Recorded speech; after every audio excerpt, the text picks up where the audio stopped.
Good morning and good evening to all, wherever you are. You are very much welcome to this sixth edition of the SPEC webinar series on linking social protection to sustainable employment. Today, the webinar is devoted to social protection and the changing labor market, finding the missing links. My name is Simone Cecchini. I'm a Senior Social Affairs Officer with the Social Development Division at the Economic Commission for Latin America and the Caribbean, based in Santiago, Chile. Today, we're going to talk about, obviously, social protection. Social protection is on the United Nations Agenda 2030 for Sustainable Development, and it's recognized as a key tool to build more just and equitable societies. And indeed, in recent years, many countries have widened the scope of social protection and linked it with various approaches of employment generation, including livelihood or graduation, self-employment, skills development, counseling, active labor market interventions, and linking with the work programs of other departments of the government. These programs often prioritize the recipients of cash transfer schemes in targeting. In many cases, they are implemented by the same agencies who deliver the social protection programs. Most of these programs are still evolving rather than offering a magic bullet for creating sustainable employment. Literature on these programs is scarce. At ECLAC, we have done a meta-analysis of impact evaluations in 8 countries. We found 36 studies covering 21 programs, so evidence is scarce but growing.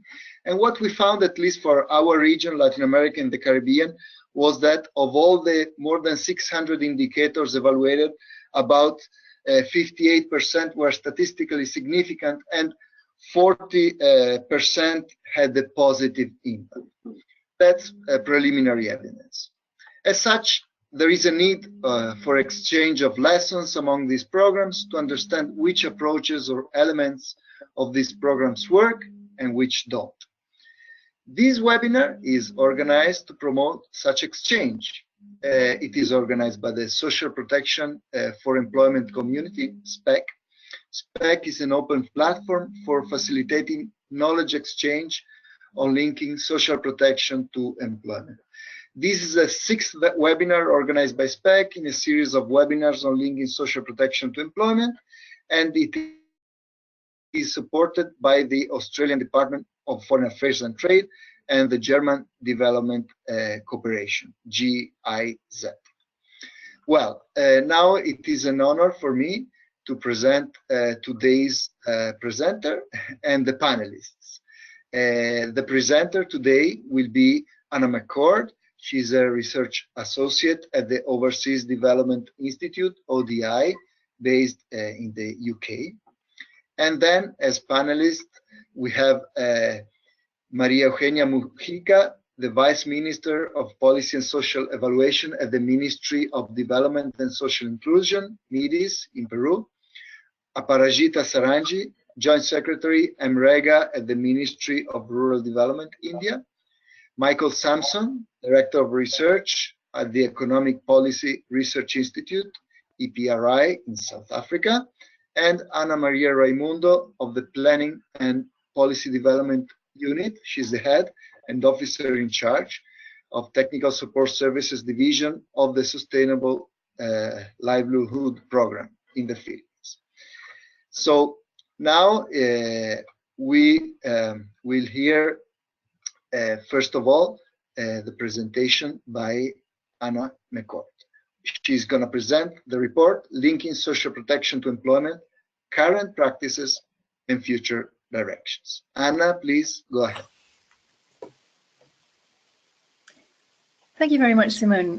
Good afternoon, good morning, colleagues.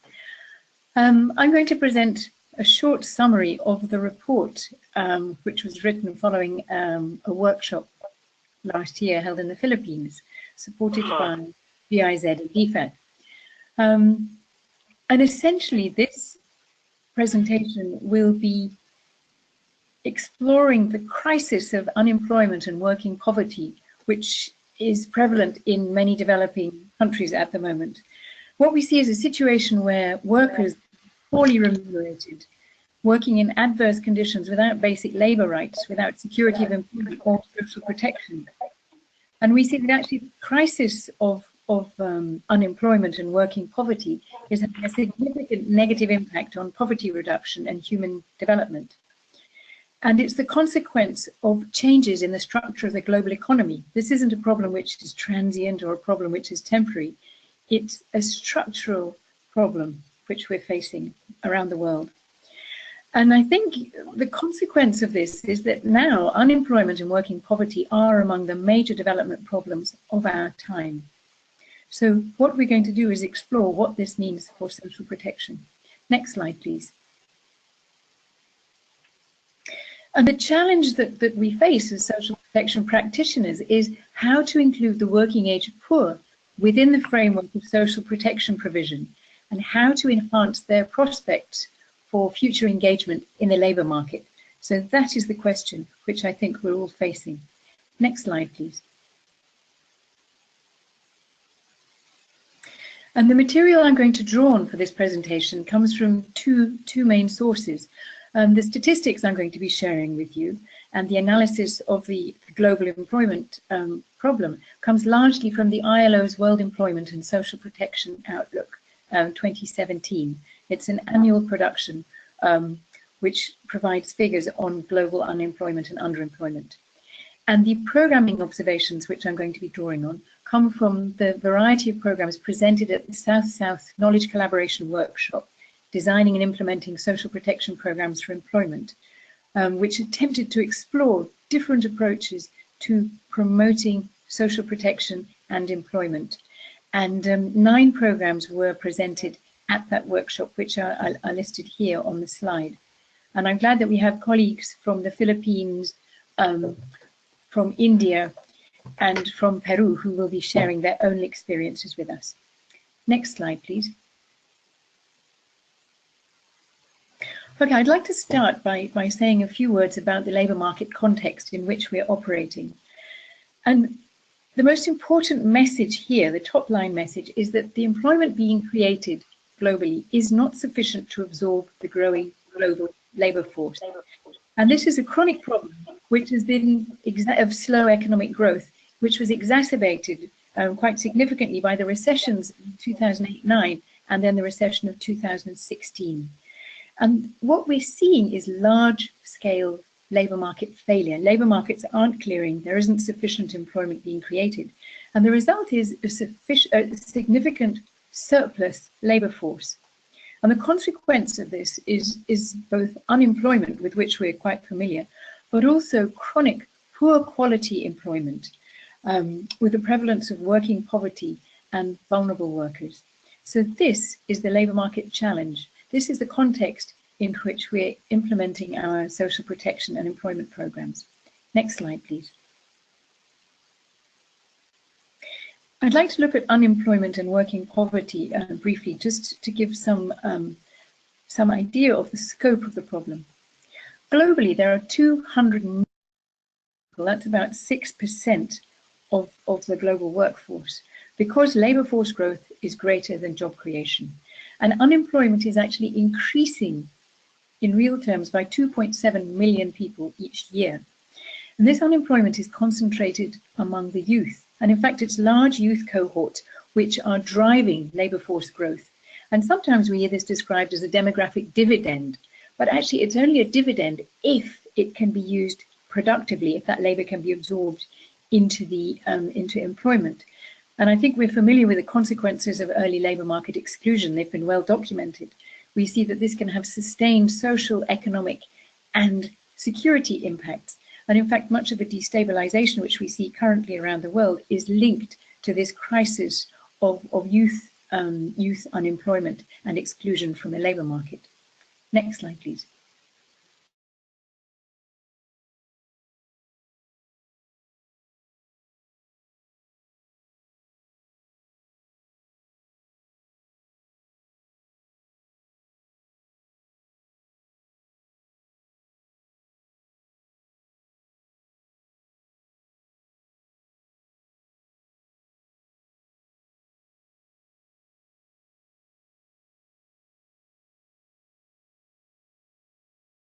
half of all workers live in poverty. We're talking about 335 million people. And of those, 118 million live in extreme poverty. If we shift to sub-Saharan Africa, we can see that 2/3 of all workers live in poverty. That's 231 million people. And of those, 122 million are in extreme poverty. And if we look across developing countries, we focus on developing countries, you can see that 2/3 of all workers, that's 184 million people, are actually the working poor. They're working, but they're living in poverty. And if we look at the trend over time, we see there is a decline in the proportion of working poor, but it's actually very slow. And the absolute number of working poor is increasing by 3 million per annum.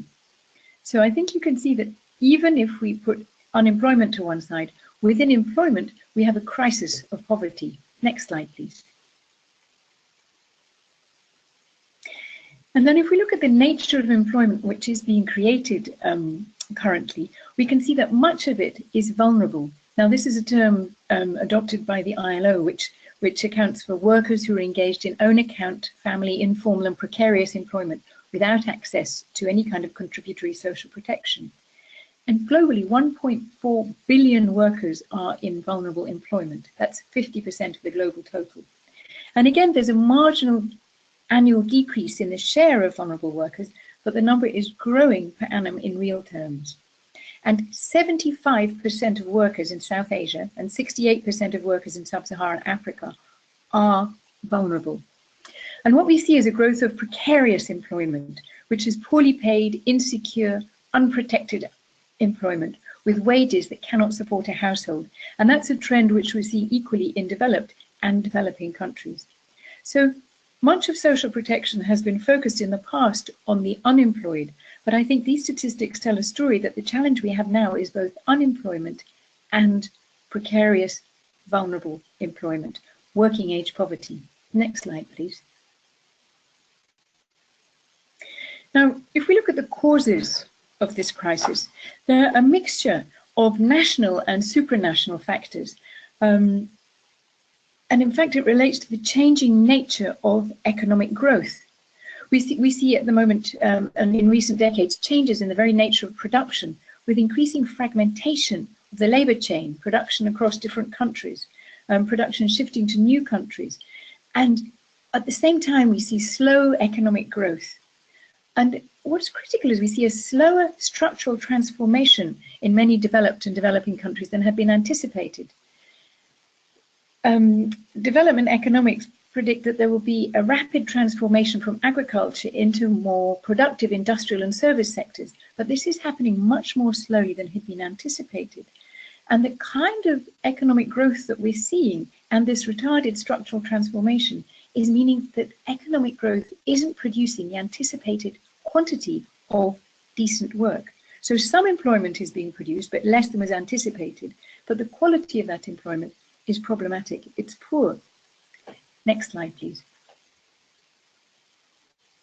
So to summarize the labour market context within which we're operating, the reduction in unemployment and working poverty rates is extremely slow, with increasing real numbers of people in these situations. Improvements in the situation are quite unequal regionally. You have very different patterns of growth and employment in different regions. And we see that where there's economic slowdowns are taking place, improvements in the employment context are stagnating. And we see that growth is creating vulnerable and poorly remunerated work in many instances. And there's this ongoing dominance of informal employment. Much of existing social protection programming is based on the idea that there will be a significant increase in formal employment, but actually that shift is much slower than had been anticipated. And we see a perpetuation of informal employment. And we see also a crisis of adverse incorporation. Inclusion into the economy used to be the goal of many development activities, but actually what we're seeing now is that many people are included into the economy, but on adverse terms, with poor working conditions, low remuneration, resulting in impoverishment and exploitation. So we actually have a crisis in the nature of incorporation into the economy. And what this represents is a significant challenge for the whole decent work agenda. Now, decent work is employment which is productive, provides a fair income, security in the workplace, social protection for families. But in fact, much of the work being created doesn't conform to these criteria. And what we're actually seeing is a major decent work deficit. That's one of the challenges that we currently face. Next slide, please. So what are the implications for social protection? Well, I think the most important one is that employment isn't playing the anticipated role in poverty reduction. So we have a major outstanding challenge, particularly in relation to the Sustainable Development Goal #1, end poverty in all its forms everywhere. If employment isn't going to play this role, how are we going to address the challenge of working age poverty? And the question for social protection is, what role can social protection play in addressing this crisis? Because what we see is that existing provision actually excludes most of the growing numbers of unemployed and working poor who are outside formal employment. So the question is, how do we incorporate the working age poor into social protection provision and productive employment? And this is the question which the discussants will be exploring in their programs where they've tried to address these questions. Next slide, please. I think it's useful just to recap the options that we have, the instruments that are currently available in terms of social protection provision. What we have is the traditional tools, which are directly addressing poverty through either contributory social security for those in formal employment or social assistance in the form of cash transfers and public employment programs for those not in formal employment. The other traditional tool that we have is active labour market programs, and we'll be hearing more about them later. And these are programs which promote access to labour market information for those who are unemployed, which promote job placement, vocational, technical, soft skills training, which attempt to match the unemployed with existing employment opportunities. Those are the conventional tools that we have at our disposal as practitioners of social protection. But what we've seen in the last 5-10 years is the series of innovations which have been attempting to link social protection to complementary interventions to try to promote both formal employability but also self-employment. And what we've seen is a linkage of social protection to a range of different initiatives such as counselling, microfinance, asset provision, income generation training, often being labelled under the name of productive safety nets or graduation programs. Or sustainable employment programs. And all of these have the idea that by incorporating complementary components alongside social protection components, it will be possible to enhance people's labour market performance. Next slide, please. And at the workshop last year, we looked at a range of different kind of ways that national programs have attempted to address these challenges and to innovate. And what we saw was that there were 4 different modes, really, of working in it. And it's useful to just set these out, I think. The first way of approaching the question of social protection and employment is simply to look at the provision of social protection. I call this exclusive social protection provision. And in these kind of instances, the intervention is limited to transferring resources, with the idea that if wages or cash transfers are received in a household, that will enable the financial constraints to job search, employment, self-employment to be lifted. And by lifting these financial barriers to employment, people will be able to move into the labour market constructively. The second mode is when social protection provision is linked to complementary programs. And in this instance, the agency providing social protection actively links beneficiaries to the institutions which are providing active labour market or complementary programs. So what you have is the agency providing social protection ensures that social protection beneficiaries can also participate in these complementary programs, which are provided by an agency who provides them on a national scale, on a larger scale. Another approach which is taken is the joint provision of social protection and complement.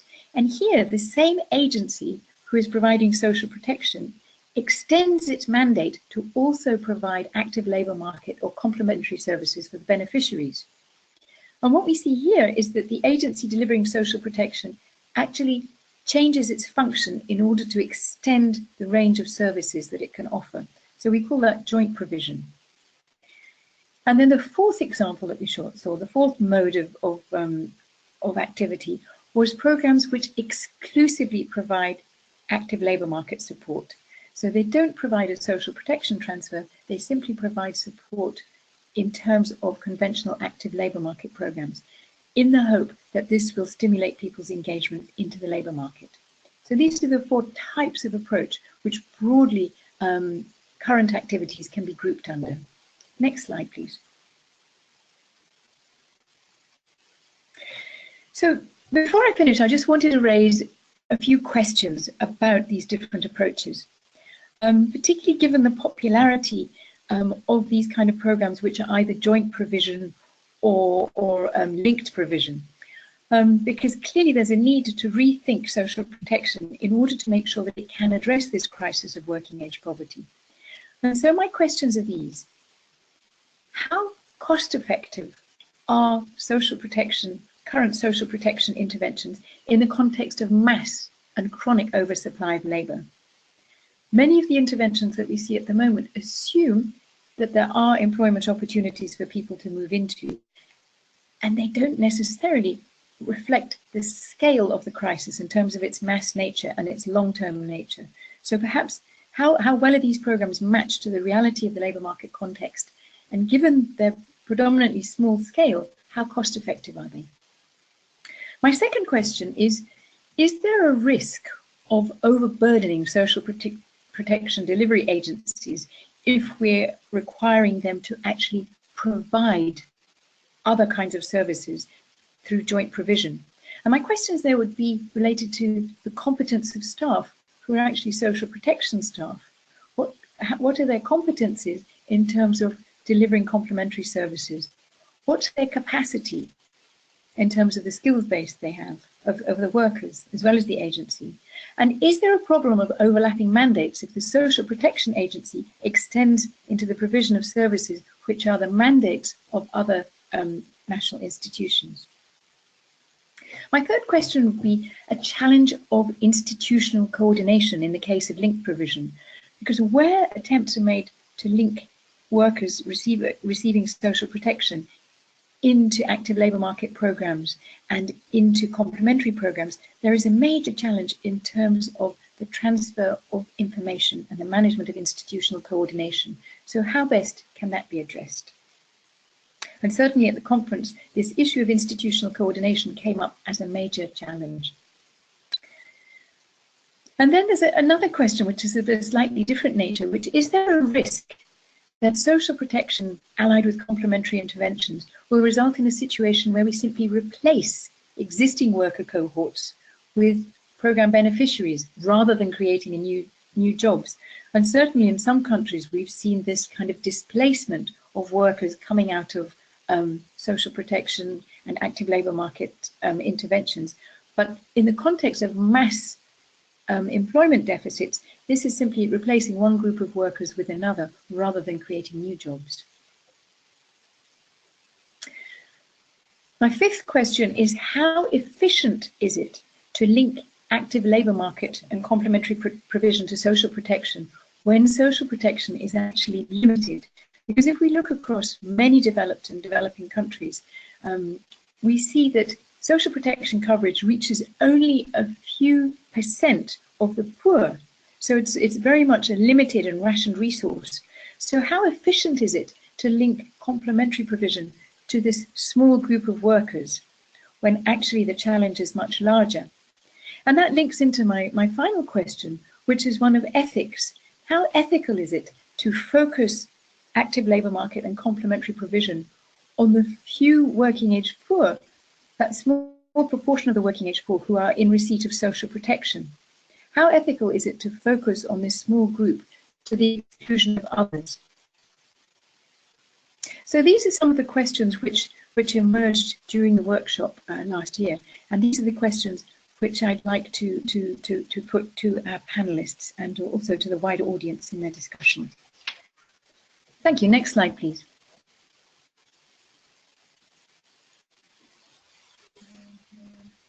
I've just put together a few of the key references here which relate to the presentation and the report which we drafted on last year's workshop, because if there's an interest in these issues, I think these would be the key resources people might like to go to. Thank you very much.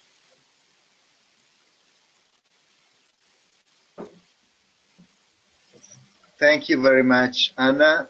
Very interesting presentation. And since this is a brand new report, now we'll have the honor of having here with us Maria Eugenia Mujica, Vice Minister of Policy and Social Evaluation at the Ministry of Development and Social Inclusion, MIDIS of Peru, officially launching the report. So Maria Eugenia, please go ahead. Thank you so much, Simone.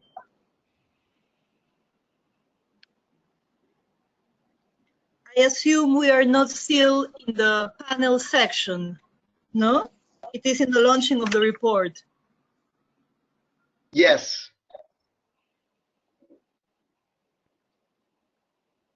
Okay, so before giving the floor to my colleagues and given this kind invitation, I am very pleased to be able to launch the report.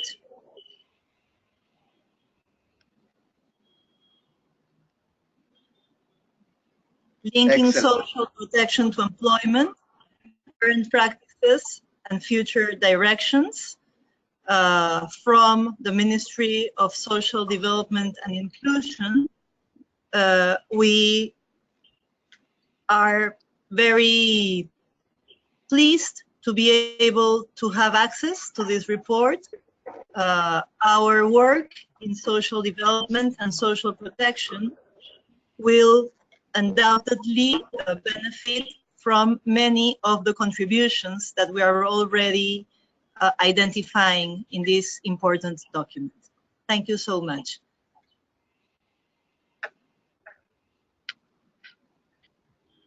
Thank you very much, Maria Eugenia. Now we will get into a few questions to our panelists. And first of all, I will ask Michael Sampson to address a couple of issues. The first one is about the potential for social protection to create new jobs in a context of surplus of labor supply compared to demand. And the second one is to address the issue of the so-called Christmas tree effect on the lower layers of social protection delivery agencies due to the additional load of integrating complementary programs. Please, Michael, go ahead. Thank you, Simone. Those are great questions. Let me start with the second one. That was Anna's second question as well. The Christmas tree effect.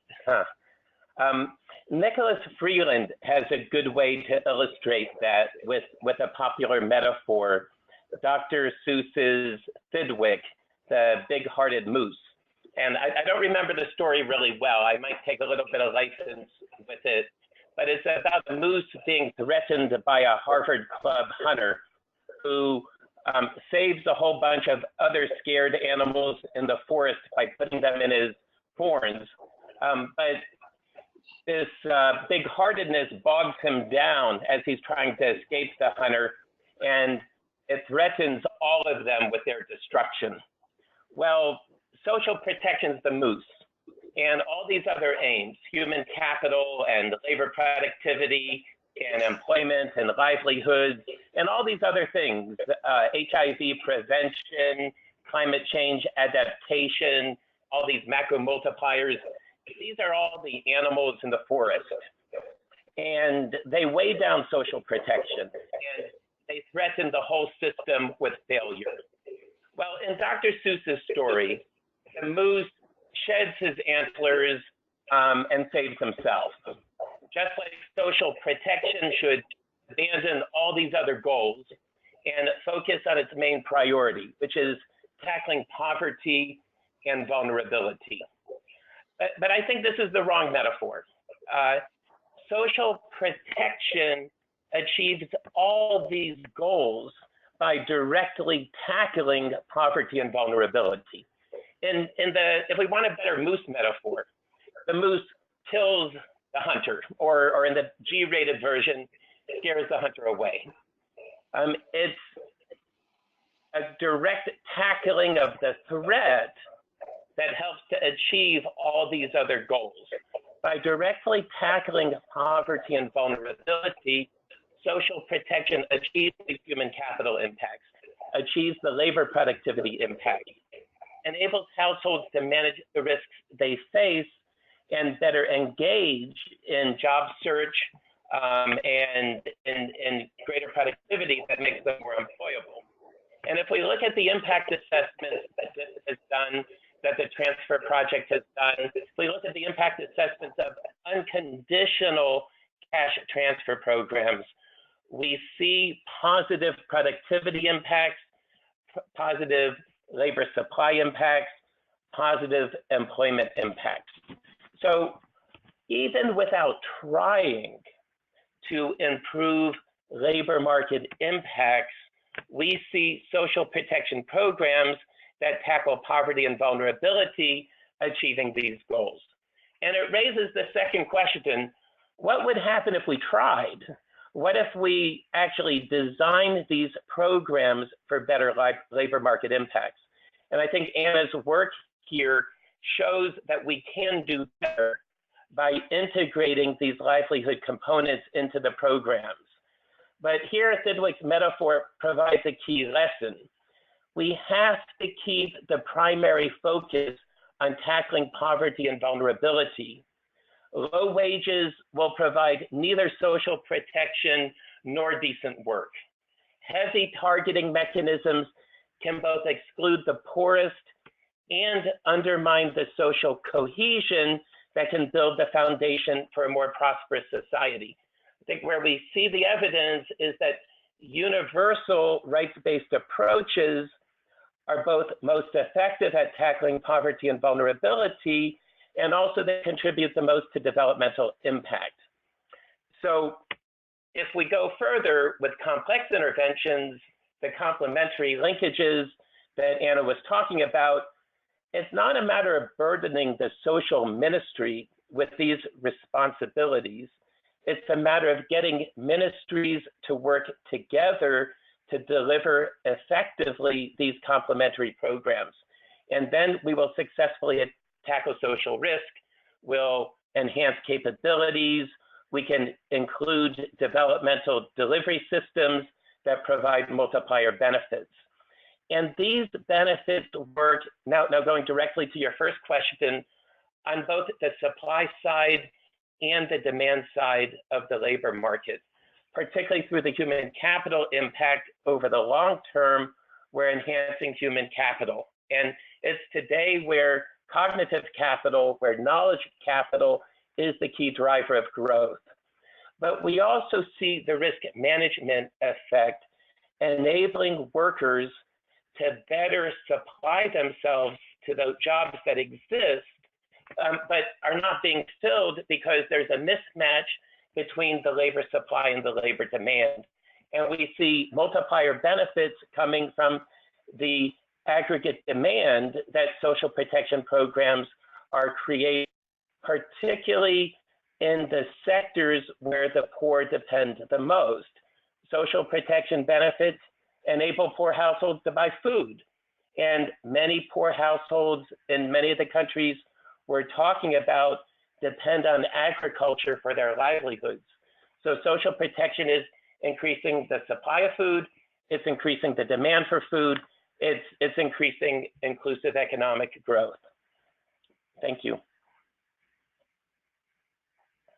Thank you so much, Michael. I definitely appreciate your answers and especially your support for universal right-based approach to social development, which indeed has a demonstrated development impact.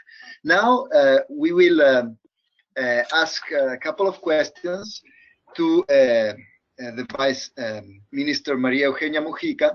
And it's important to note, first of all, that since the year 2012, at the Ministry of Social Development and Inclusion of Peru, they launched a program, the Haku Wiñay Noa Yayatai program, implemented in the Andean Highlands and the Amazon region, where also the conditional cash transfer program Juntos is operational. And this program, Haku Wiñay, helps strengthen the production systems of families, promotes rural entrepreneurship, and provides financial education to integrate the poor households into the market. So, Maria Eugenia, I have the following two questions for you. First of all, if you could elaborate the key contextual issues that were considered in designing Haku Wiñay that may be useful for other countries to know. And second of all, how sustainable is the impact of Haku Wiñay Noa Yayatai, and what are the challenges around sustainability? Go ahead, Maria Eugenia. Thank you so much, Simone. I will answer the questions in the order they have been presented. Regarding the contextual issues that were important on the design of Haku, we have some related to the structural context of the rural areas and others related to the context of a public policy of development at that moment. So I will start with the first. In the first place, when Haku was designed in the 2010-2012, rural poverty was extremely high. It is still high right now. It is almost 48% of the rural population are still living in poverty. At that moment, it was much more higher. And it was seen that most of the rural poor were dedicated to agriculture. No, 90% of the population that lived in poverty in rural areas were agriculturers. And especially, they were agriculturers that worked on very small production systems, basically characterized by family networks. Their access to assets was extremely low, to physical assets and also to assets that conform the human capital. Just to give you an idea, around 75% of this population had finished primary education, and less than 50% had finished secondary education. Not only was their access to assets pretty low, but the vulnerability that they confronted to external shocks, either idiosyncratic or covariate, was extremely high. So they were, and in addition to that, since the country is highly exposed to the effect of climate change, this vulnerability was even higher. In addition, and regarding the type of productive units that characterized this population, we can see that in addition to being characterized by family networks, they were also characterized by very low productivity and low levels of production. And this was because the use that was predominant was the use of traditional technologies, but they were not necessarily applied in an efficient manner. So this is like the structural context that was identified during that time. And regarding the context of what was going on the public policy of development, we had the development fund called FONCODES, which until that moment had been devoted to the construction of infrastructure in dispersed and poor rural areas. And what was seen in 2011 and 2012 was that this very important inclination towards building of public works was really absolutely disarticulated from what FONCODES also should have been doing, which was the promotion of productive development. So a redesign of the program was carried out in 2012 to improve this coordination between these two components of the development fund and giving a much more important role to productive inclusion. And also, in terms of the context of public policy of development, we had in 2012 that in these poor rural areas that I have described, our CCT program Juntos was also being implemented, which sought, as all the rest of CCTs, to provide a monthly transfer to eligible families in order for them to accumulate human capital, especially related to health and education, with a focus on early childhood development and access to education, and also alleviate poverty in the short term. So what was sought at that time, taking into account also some pilots that have been implemented by other sectors, such, for example, as Mi Chacra Productiva or Mi Chacra Emprendedora, was to provide these families that were receiving the CCT in poor rural areas in the Andean highlands with this opportunity to access in a sustainable manner a work market with Haku Wiñay. So those were the context elements that led the design of Haku Wiñay and that may be useful for other countries. Now we have two additional questions. One regarding the sustainability of impact, and the second one related to the challenges of sustainability. Regarding the sustainability of impact, I would like to refer to the evaluation that was done of the BRAC pilot in Peru and to the impact evaluations that have been carried out in Haku itself. Following the start of the BRACU program, Peru had also the implementation of a BRAC pilot in 2011-2013. This was done by, led by two NGOs, an international one, Plan International, and a domestic one. And it included all the elements that were part of the type, the format type BRAC intervention. So it had the transfer of productive assets, it had the training in technical abilities, support to consumption, an educational and health component, financial inclusion, and also coaching. This was implemented in around 2,300 households in rural areas in the Andean highlands, and an evaluation was carried out. And the evaluation evidenced that in comparison to the results of the rest of the BRAC programs that had been implemented in the other countries, which were a total of six, the impacts in Peru were shown to be important, but not as important than in the rest of countries. So it was seen that it was important to evaluate what were those characteristics in the Peruvian case that precluded the strength of the impacts that had been obtained in the rest of the countries. Parallel to this, Haku was also evaluated. Haku started to be implemented in 2012-2013, so we have had two evaluations, one for its first year of implementation and the second one for the second year of implementation.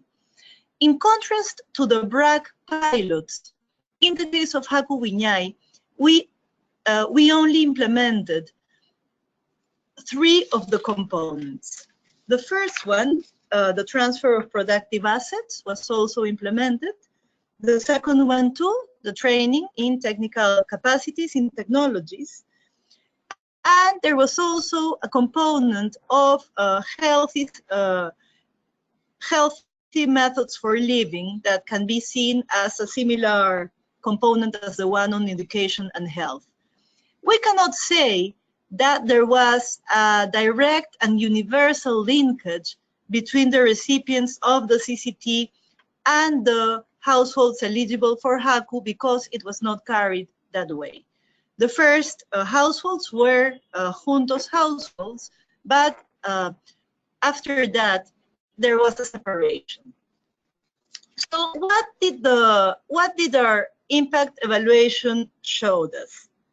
It showed us that the second one, the evaluation carried out regarding sustainability in the second year, showed us that there had been an increase in self-consumption of whatever was produced by the household, basically small animals and agricultural products, that there had been an increase in the income household of 8%, that there had been also increases in the income of the agricultural producer, and also an important assimilation of the improvements in technology. Right now, we are immersed in a third impact evaluation of Haku, so that we can see what comes out after the third and fourth year of implementation, to really test sustainability after the program has finished, because it is a 3-year project. In addition to that, and regarding the challenges of sustainability, we also have carried out several qualitative studies. And those give us some insight as to what we can see as challenges. First of all, we have the issue, as was said in the previous comments and in your intervention, the issue of the coordination challenge. If we are to see this program as a sustainable program regarding its results and its implementation, we need to improve the coordination with the local governments, because what the program seeks is that the local government has an important role, and we have seen that this only occurs in those cases where the local governments had from before an important capacity in promoting local economic development. The other challenge for coordination is related to intersectoral coordination, because what should happen with Haku once these 3 years have passed is that these households that were users of Haku can after that be part of other productive inclusion programs that are also offered by other sectors in the government, such as the Ministry of Agriculture.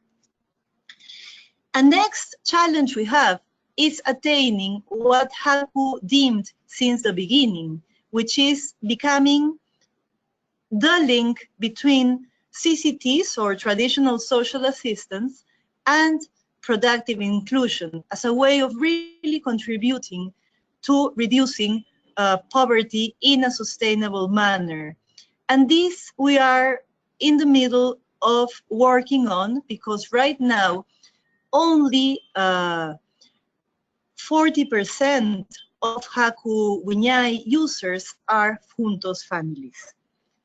The third challenge is related to the adaptability of the Haku model to different contexts. And I'm speaking especially of the context of the Amazon jungle, where the model as it is will not have the same impact that it has had in the Andean highlands. So the ministry and FONCODES are working on different adaptation models, so to be applied in the Amazon jungle with the Haku program, which is called Noa Hayatai there. Our fourth challenge regards sustainable insertion in the goods market. We have a third stage of Haku Wiñay project, which is only available to some households. It is a kind of contest. And if the household or the group of households access this possibility, they will have a much intense training on associativity, commercialization, and other ways of making their activities on sustainable rural business. We have seen from the experience that this stage has not been as sustainable as the first stages of Haku, and that it is only in some cases that these businesses really are inserted in a sustainable manner to a value chain. So the program is also working on that and on trying to assess what other characteristics and components have to be worked upon so that sustainability is increased. And our last challenge for sustainability is the scalability of the program, which we see perhaps as the most important challenge, since it is fairly a small scale right now. And the idea is really to have this program as our flagship program for productive inclusion in this social protection effort. Thank you so much.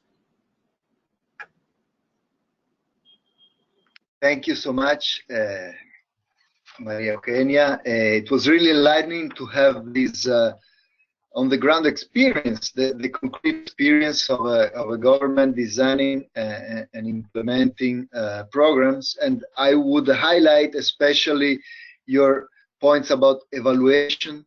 Evaluation is really what helps us learn from these experiences, and also the challenges you highlighted, both about coordination, vertical, among different levels of government, and horizontal between different sectors, and obviously the challenge of scalability.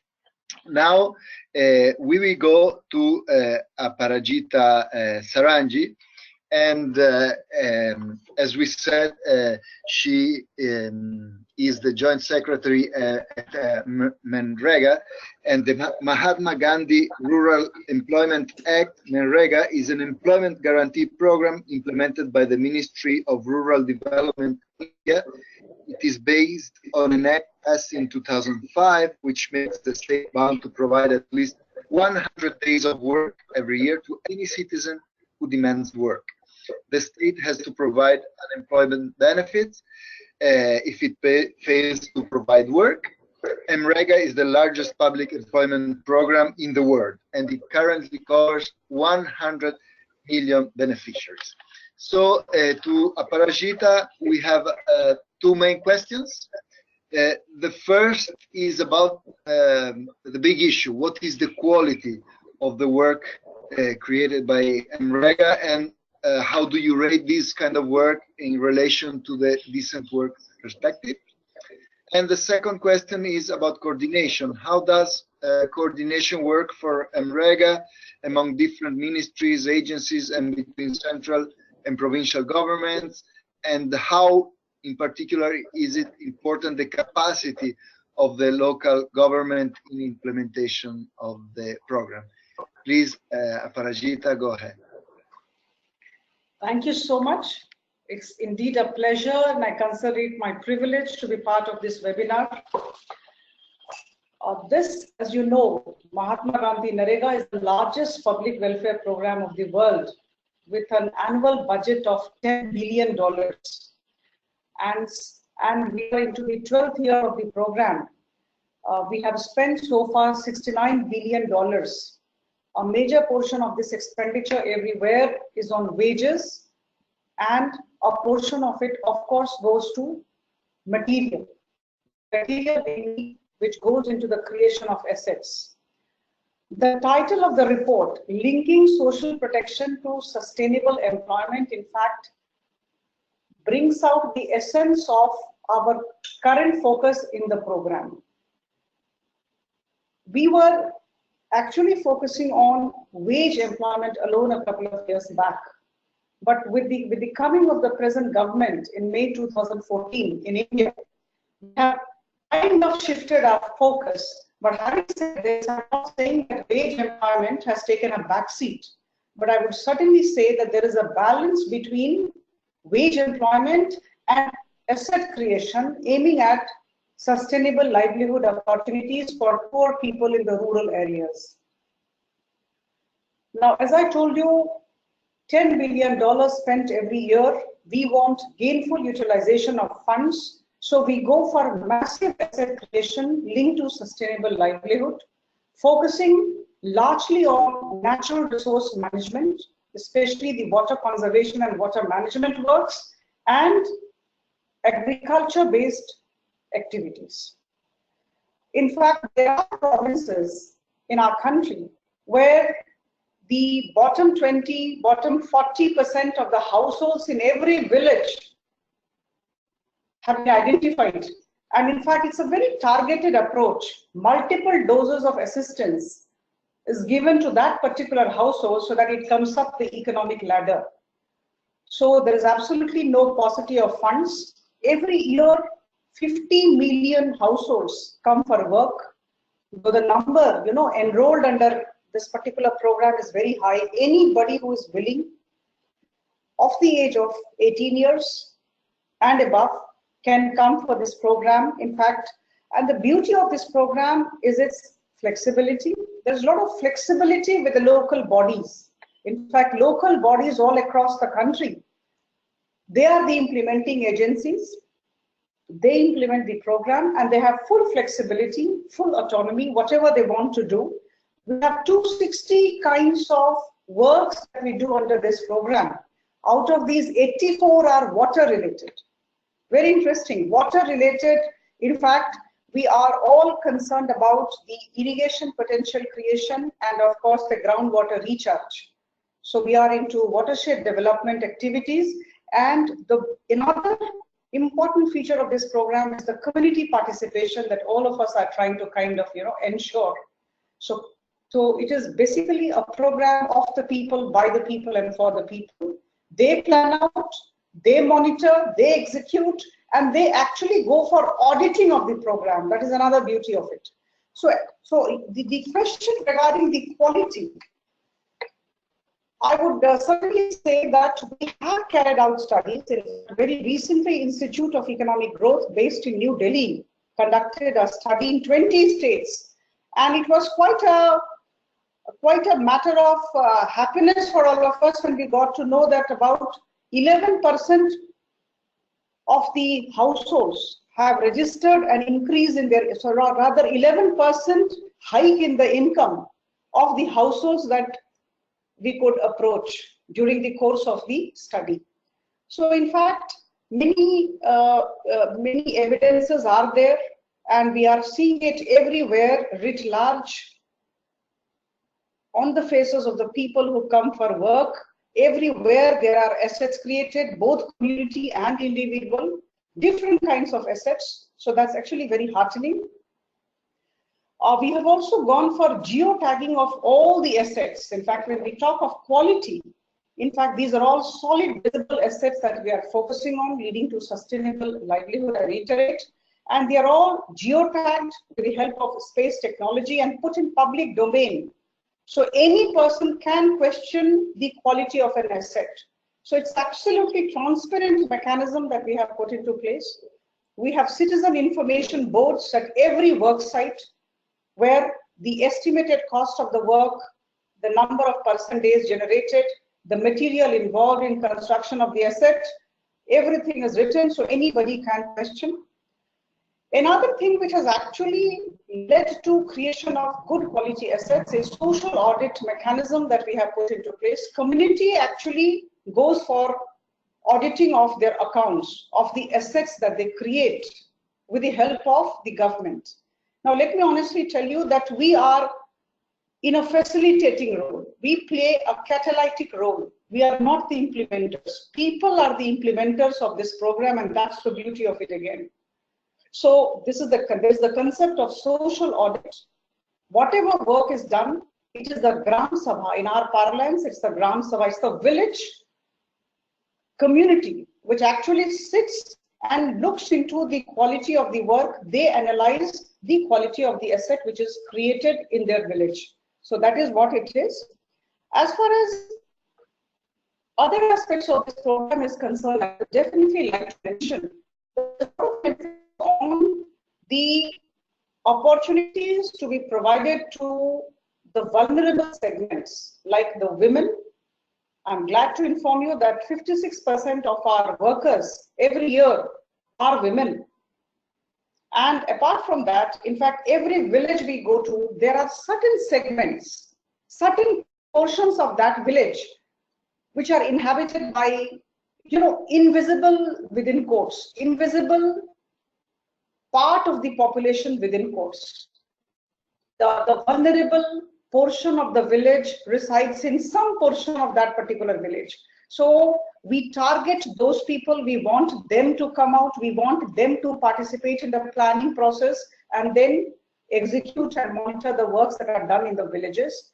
So the elderly are very much part of the system. They are brought out, they are, whatever they want to do, we go for time and motion studies, whatever kinds of work they can do, they do.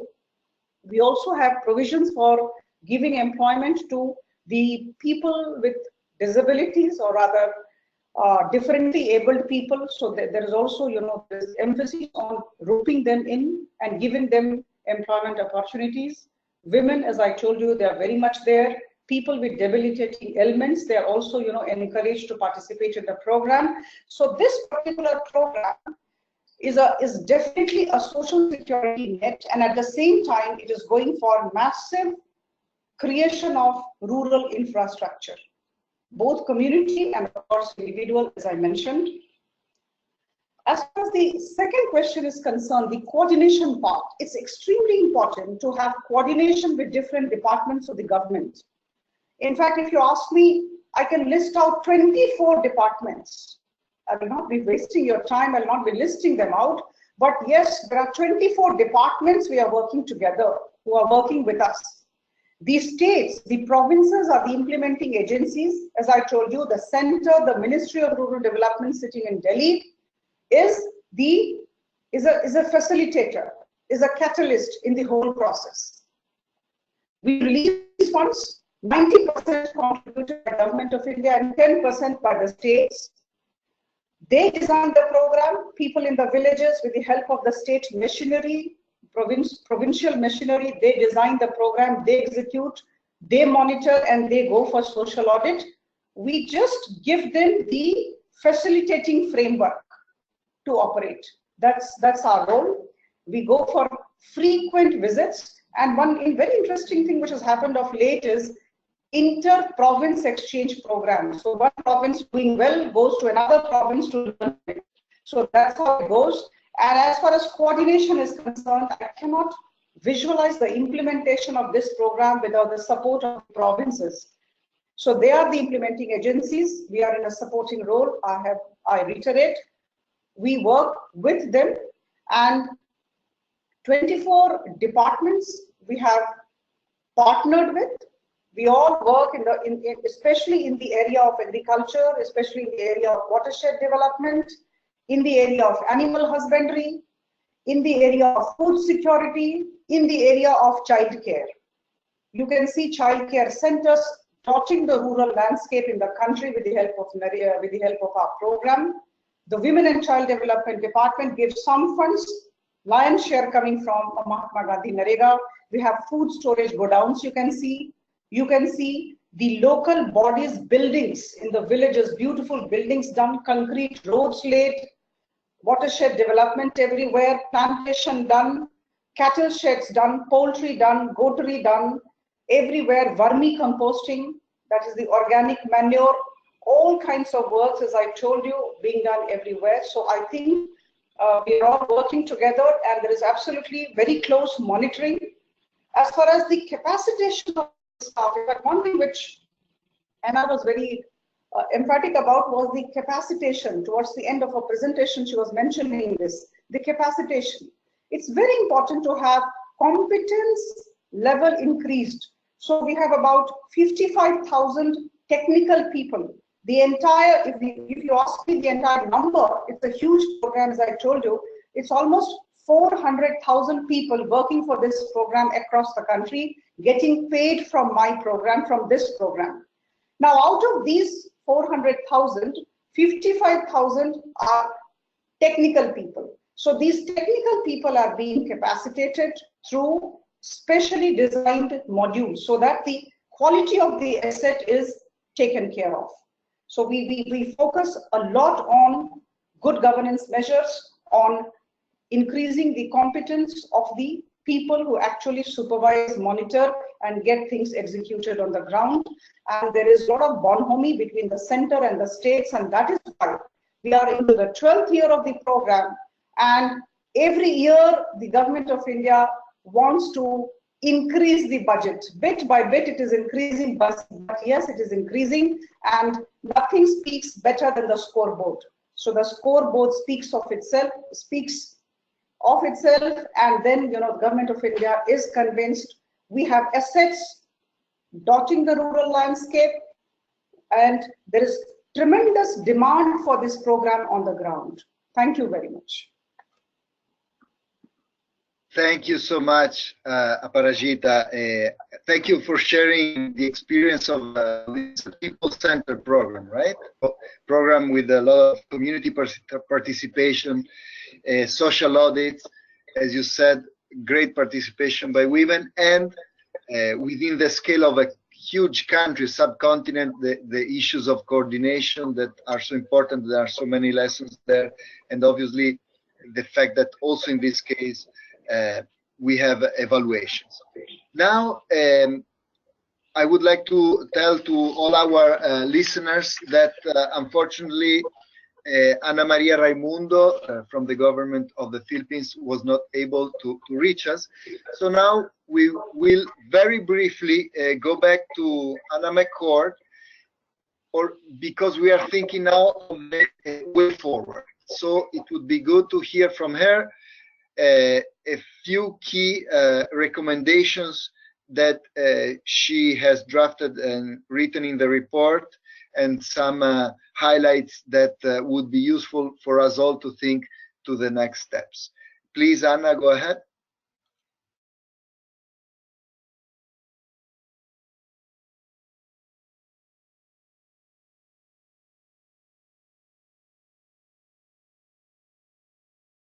Please, Anna, the mic. Thank you. Next slide, please.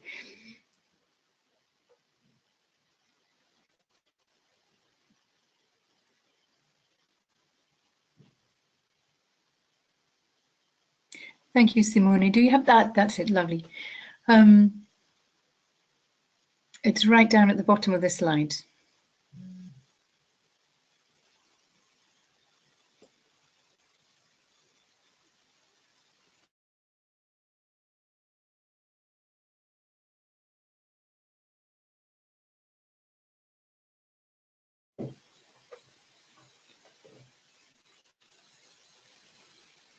Thank you. Simone, could you slide down, go down to the end of the slides, please?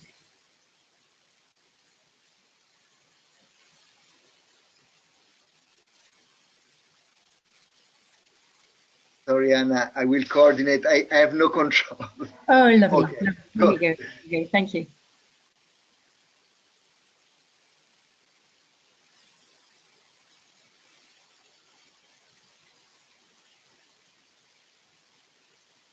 Lovely. Thank you very much. Thank you. I mean, it was excellent to hear the experiences from India and Peru about these innovations which have been developed, and the various challenges they've faced and the way that they've attempted to respond in their programming to these kind of challenges.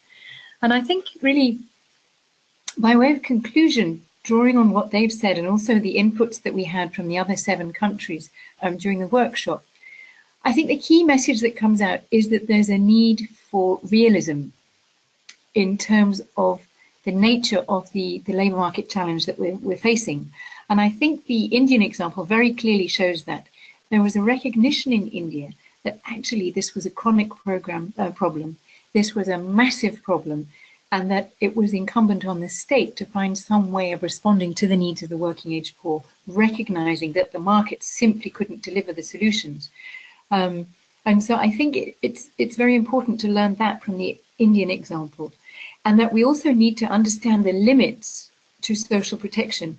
And I think this relates to the inputs that we had from Michael, where he spoke about the need to have large-scale programming if we're really wanting to have an impact.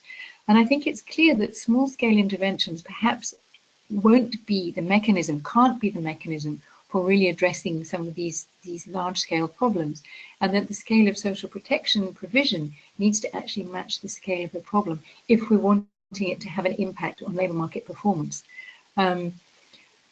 And so I think what I learned from the conference and from the inputs of my colleagues is that there's a need to really recognise the limits of current social protection provision in relation to the profound structural barriers that we're seeing to employment. Small-scale initiatives can certainly lift certain financial barriers to employment and help people to move into the employment opportunities which are available. They can also promote self-employment. I think the evidence is very clear there. But if we're really looking at having a large-scale impact which addresses the barriers to employment, we need to look at much larger scale provision. And I think also what I understood from the presentations that we heard from Peru and India is that it's really important to engage critically with what's been achieved to date. Often programs are implemented on the assumption that they will achieve certain labour market impact, but actually it's only careful evaluation which can really show which interventions are working, which aren't working, and how programs can be modified over time. And I think we saw that in the 2 examples that were presented earlier. And we also learned during the workshop that several programs were implemented, but without having an evaluation component built into them. So it wasn't really possible to tell what kind of impact they were having. And I think this critical engagement with achievements to date is really necessary. And I think my final point in conclusion would be that it seems to be necessary to really think about reconceptualization of social protection and rethink how we implement social protection programs, and perhaps look to India, look to large-scale programming.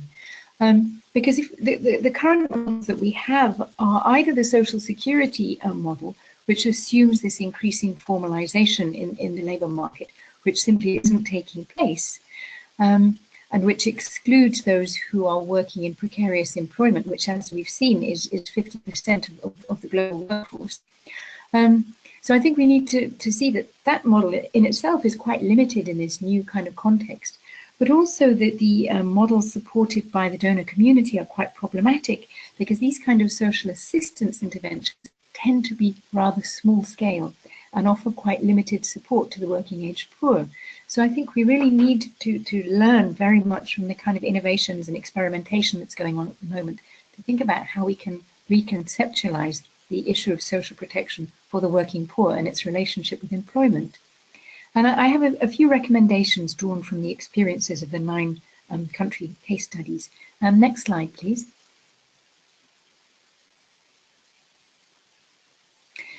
I think the first is that we really need to refresh policy at national level and program design at national level in the light of labour market analysis.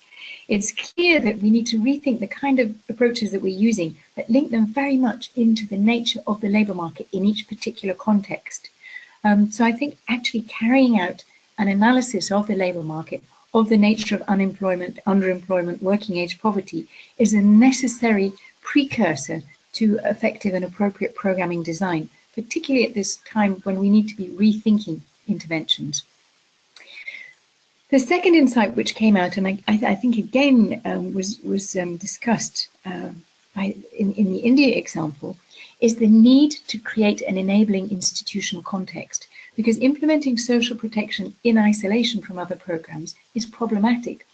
or even the social protection institution trying to take on additional functions is problematic in a context of administratively and financially constrained programs. So we need to have a context in place which clearly sets out the different institutional mandates and finds effective ways of linking the different institutions together, both horizontally and vertically. So that seems to be key in terms of linking social protection to employment outcomes.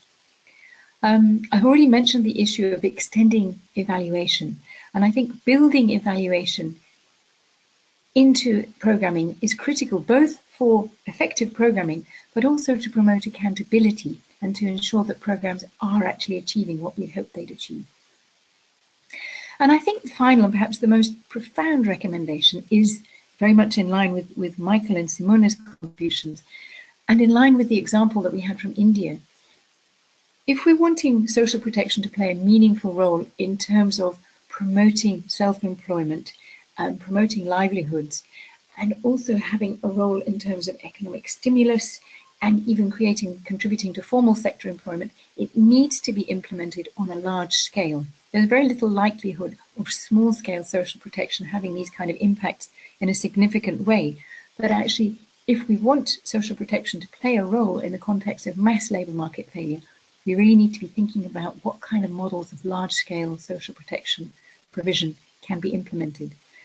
And then once we have large-scale social protection programs, it creates a basis for linking in with complementary interventions without the kind of ethical and efficiency challenges which linking complementary interventions to small-scale social protection programs throws up.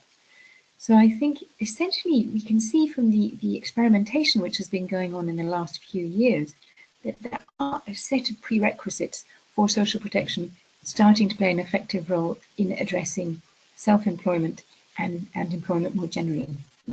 Thank you very much. Those are my conclusions. Simone. Thank you so much, Anna. I will now highlight just a few points, and then we'll get back to the panelists. I would like to start from the beginning, which was the context that Anna gave us, and she mentioned some data which is key. 42% of workers globally live in poverty, and about at least half of all workers are in vulnerable employment. So the point that this data makes clear is that there is a myth of the lazy person which then becomes poor. And the reality is that people work hard, and unfortunately they're not able to get out of poverty even if they work very hard. There is an issue of quality of employment, there is a structural issue, and that's why we do need this broad, universal social protection system based on a right-based approach.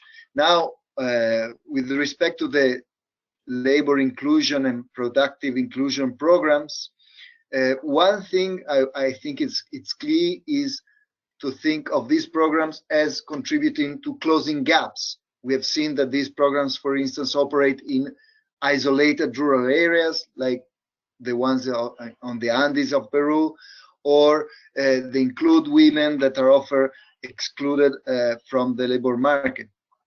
Now, having said that, it's important to think that sometimes we criticize these programs because they're too small scale, but if they were brought to a very large scale, then also there would be the musical chair problem, which is if the economy is only able to produce a certain number of jobs, even if we do more training or microcredit or other options to people, still the number of jobs of an economy is limited, which again sends us back to the structural problems.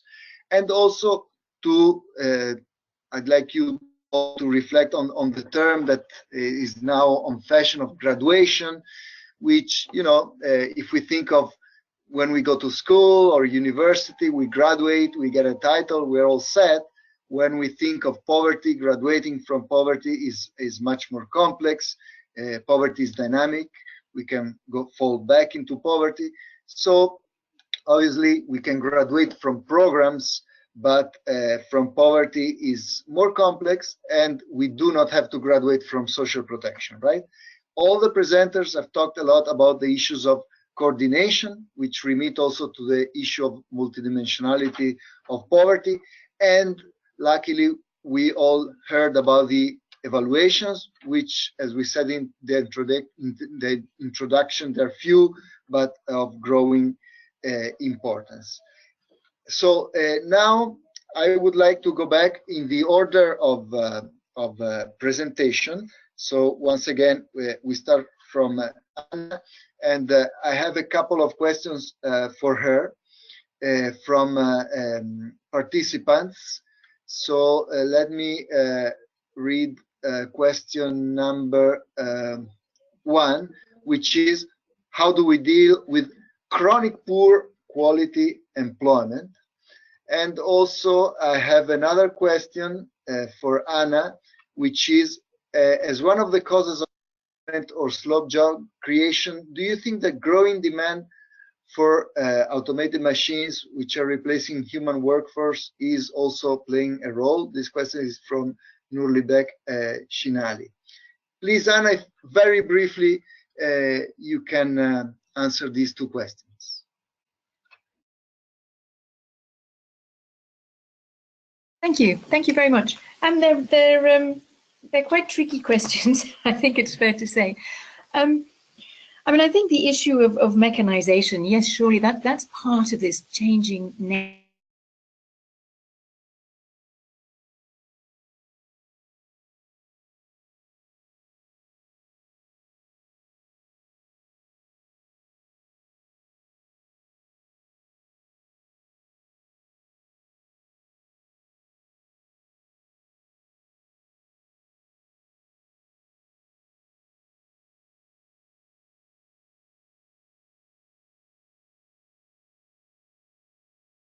new forms of employment, a new international division of labor even, and fragmentation of production levels, production chains, because new technology is enabling production to take place in different ways, which further increase the distance between the worker and the employer and the person who finally creates the product, making it even more difficult to put in place social security based on any kind of contributory basis, and really helping to slow the movement towards formalization. So I think what we see is a whole range of issues which are problematic together, and mechanization is certainly part of that. How can we deal with the question of chronic poor quality employment? I think this is really the biggest challenge, because in previous decades we've been very much concerned with the issue of inclusion and economic inclusion in the labor market. But I think what's becoming very clear, both in developed and developing countries, is that inclusion in itself is no longer necessarily associated with appropriate kind of returns or decent work. And so I think this whole question of how chronic poor quality employment can be addressed is really critical. And then we come down to the question of the nature of the relationship between the state and the citizens. Because if it's clear that workers are actually living in poverty, then what is the responsibility of the state to actually support those workers if they're not able to make a living from the returns they get to their labor? So I think that these are really some of the major challenges that we have to be thinking about, and which mean that we need to rethink the kind of instruments and the ways that we deliver social protection currently. Thank you. Thank you so much, Anna. Now, although we do have to wrap up, I also invite all the participants that they can write their question through the website, through the SPEC website. And just one more word from each of the other presenters. For Michael, there is a question which is, how do we go? What are the best examples of going from targeted to universal social protection? That's a question from Chile. For Aparajita, there is a question on corruption in the program, when in the ground experiences, say in Bihar, there is evidence of corruption. Are these social audits enough? How do we deal with that? And from Maria Eugenia, it would be nice just one key recommendation on the way forward. So please, Michael, go ahead.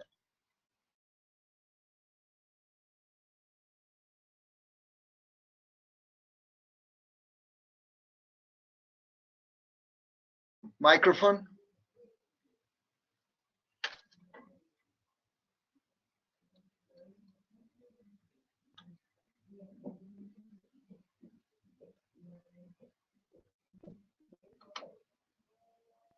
Hello, can you hear me? Yes. Yeah, great. Okay. There's been a trend over the past decade from more targeted to universal approaches. I won't go into all the studies. The OECD's Development Cooperation Report a few years ago documented this in a great bit of detail. South Africa's Child Support Grant is a good example. It started 18 years ago as a heavily targeted program, and over a period of about a decade has been made increasingly more universal, still nominally targeted, but without the heavy targeting that often excludes the poorest. But often just starting with geographical and categorical targeting enables you to scale up along a more universal pathway. Thank you, Michael. Thank you. Once again, I remember all that question can be posed on the online community. And actually, unfortunately, Aparajita had to leave because of it's very late, quite late in India. So the answer will be replied on the online community. So Maria Eugenia, if you do have one recommendation on the way forward, we'd appreciate it.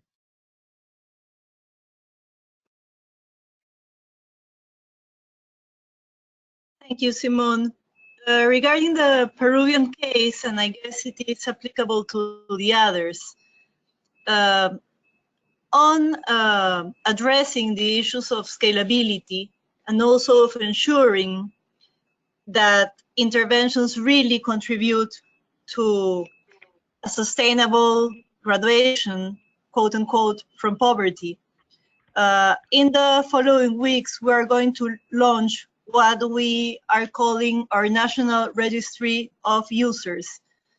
It identifies a huge proportion of the households living in situation of poverty and vulnerability, their members, and what it does is identify all the interventions that these households are receiving by households. We are thinking that on centering on the household, on focusing on the persons and seeing what is the trajectory of interventions that they are receiving, we will be able to go forward on this rethinking of social protection. In addition to that, a recommendation, I agree totally with Anna's conclusions and recommendations, and I would like to offer a last one, which is the importance of, even from our social protection area, try to have a better linking between contributive and non-contributive social protection within countries. This will allow us to improve intersectoral and intergovernmental coordination. Probably it will allow us to design and to adjust several interventions that are now seen in separate and individual manners, and make our way forward towards this common objective that we are all trying to achieve. Thank you so much. Well, thank you so much, Maria Eugenia. I appreciate your call on focusing on the real needs and demands of people. That's part of the rights-based approach. So I really thank you, all the panelists, Anna, Aparajita, Michael, and Maria Eugenia. It was excellent to have you all here. I invite all the participants to read Anna's report, Linking Social Protection to Employment, and you are invited to continue to use the online community on socialprotection.org. And to the next. Thank you all. Goodbye.